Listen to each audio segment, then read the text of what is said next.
So today we have to start principle of inheritance and variation, students. And in principle of inheritance and variation, first of all we have to do introduction. So पहले हम ये देखते हैं कि हम ये chapter पढ़ क्यों रहे हैं. सी हमें इस चैप्टर में देखना है कि क्या चीज़ हम अपने पेरेंट्स से एक्वायर करते हैं, क्या चीज़ है जो हम हमारे पेरेंट्स से हमें इनहेरिट होती है. इनहेरिट मतलब ट्रांसफ़र करना.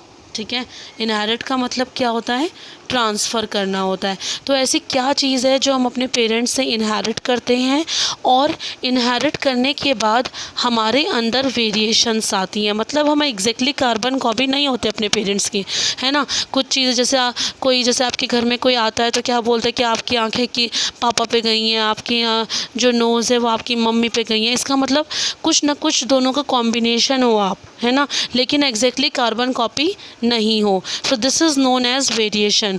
सो principle of inheritance and variation में हमें पढ़ना है कि क्या चीज़ हम अपने पेरेंट्स से इनहेरिट करते हैं और इनहेरिट करने के बाद हम एग्जैक्टली कार्बन कॉपी नहीं होते अपने पेरेंट्स के, हमें वेरिएशंस आते हैं.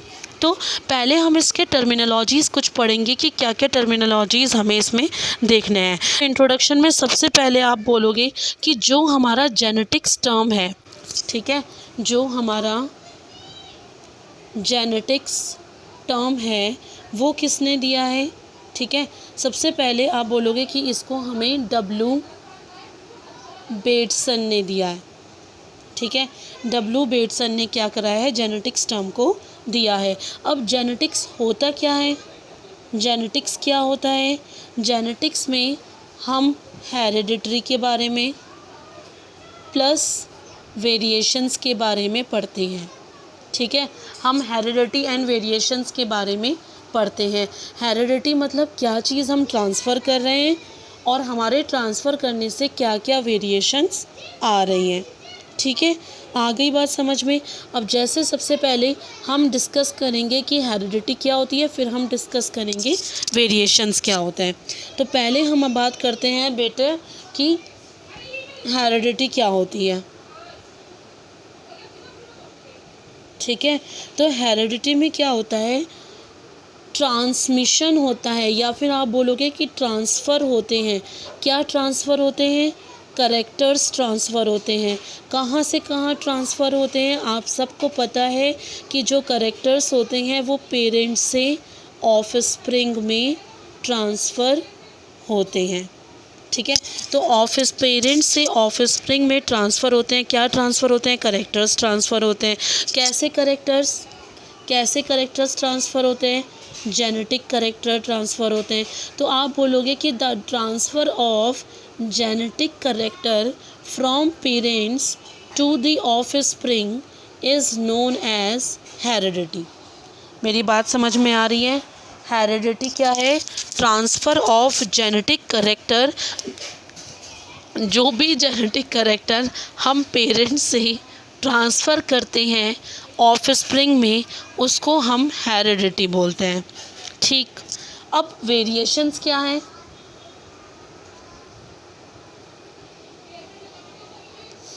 ठीक है, अब सी आप करेक्टर्स तो ट्रांसफ़र कर रहे हो. ठीक है, करेक्टर्स तो पेरेंट्स से ऑफस्प्रिंग में ट्रांसफ़र हो रहे हैं, लेकिन ये जो ऑफस्प्रिंग है ये एग्जैक्टली कार्बन कॉपी नहीं है अपने पेरेंट्स की.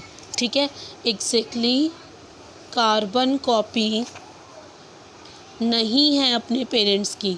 ठीक है, यानी कि फॉर एग्ज़ाम्पल हम सब क्या हैं, होमोसेपियंस हैं. ठीक है, होमोसेपियंस होने के बाद भी हम सबके जो एंसेस्टर होगा वो कहीं ना कहीं सेम होगा ना. जहाँ मतलब किसी एक इंसान से पैदा हुए हुए हैं, ठीक है, अकॉर्डिंग टू डिफरेंट रिलीजन, तो हमारा एंसेस्टर क्या होगा, सेम होगा.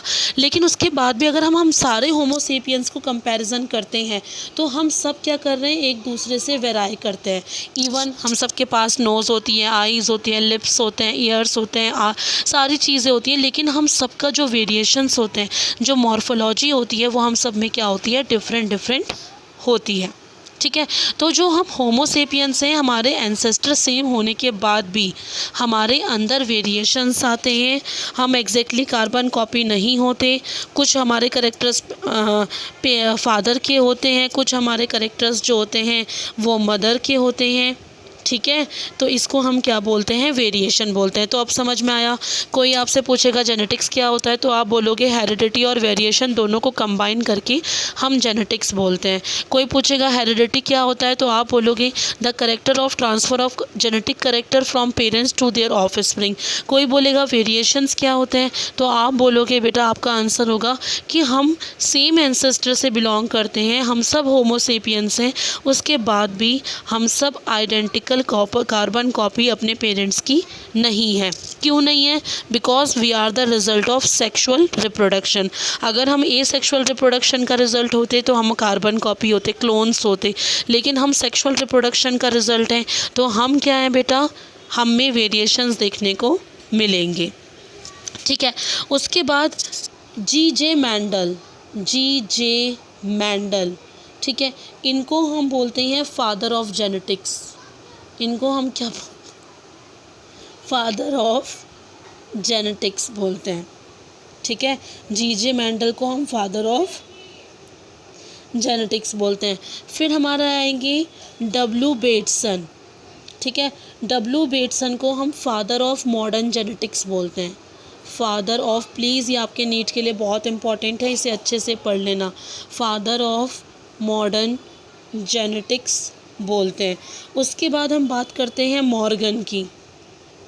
ठीक है, मॉर्गन को हम फादर ऑफ एक्सपेरिमेंटल जेनेटिक्स बोलते हैं। इन्होंने एक्सपेरिमेंट्स किए थे जेनेटिक्स पे, तो ये एक्सपेरिमेंटल जेनेटिक्स के फादर कहलाते हैं। Father of experimental genetics, okay, father of experimental genetics, father of experimental genetics हम इसको बोलते हैं। इन्होंने किस पर वर्क परफॉर्म किया था? इन्होंने ड्रोसोफिला पर काम किया था। किस पर काम किया था? ड्रोसोफिला पर काम किया था, एक्सपेरिमेंट किए थे और हमें बहुत सारे कॉन्सेप्ट्स दिए थे। ठीक है, हमें क्या दिए थे? बहुत सारे कॉन्सेप्ट्स दिए थे। जैसे हमें बताया था कि लिंकेज क्या होता है, ठीक है, जैसे हमें बताया था कि सेक्स लिंकेज क्या होता है, ठीक है, जैसे इन्होंने हमें बताया था क्रॉसिंग ओवर क्या होता है, ठीक है, जैसे इन्होंने हमें बताया था क्रिस क्रॉस इनहेरिटेंस क्या होता है,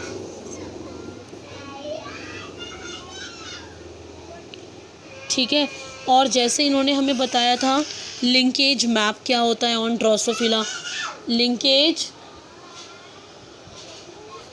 मैप ऑन ड्रोसोफिला।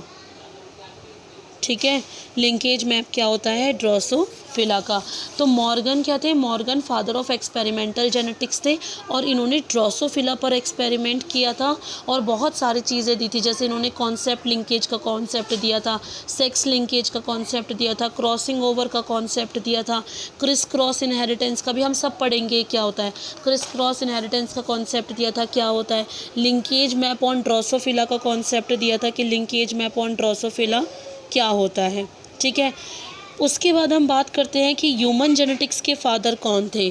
तो जो हमारे ए गैरॉड आएंगे वो आपके आएंगे father of human genetics, father of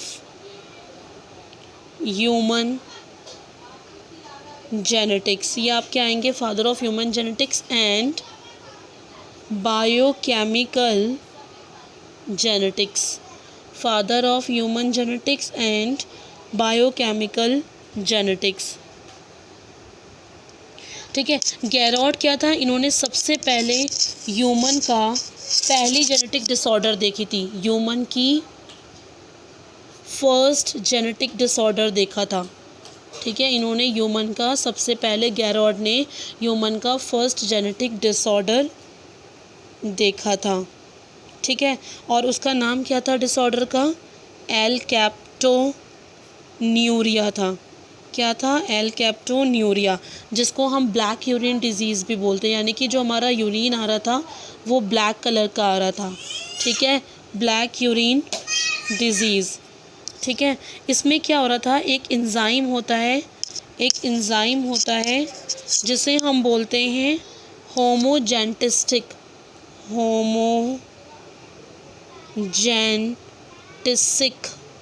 acid. ठीक है। ये एक एंजाइम होता है जिसे हम बोलते हैं होमोजेंटिसिक एसिड, ठीक है। होमोजेंटिसिक एसिड्स पूरा नाम है बेटा इसका oxidase, this is the full name, homogentisic acid oxidase. ये एंजाइम जो होता है वो इस डिज़ीज़ में डेफिशिएंट हो जाता है, ठीक है। ये क्या होता है, इसमें लॉस हो जाता है, ठीक है। डेफिशिएंट हो जाता है, लॉस हो जाता है, इसका हमें डेफिशिएंसी देखने को मिलती है, ठीक है। इसीलिए इन्होंने कॉन्सेप्ट दिया था, जो हमारे गैरॉड थे इन्होंने कॉन्सेप्ट दिया था, और वो कॉन्सेप्ट क्या है, वन म्यूटेंट जीन।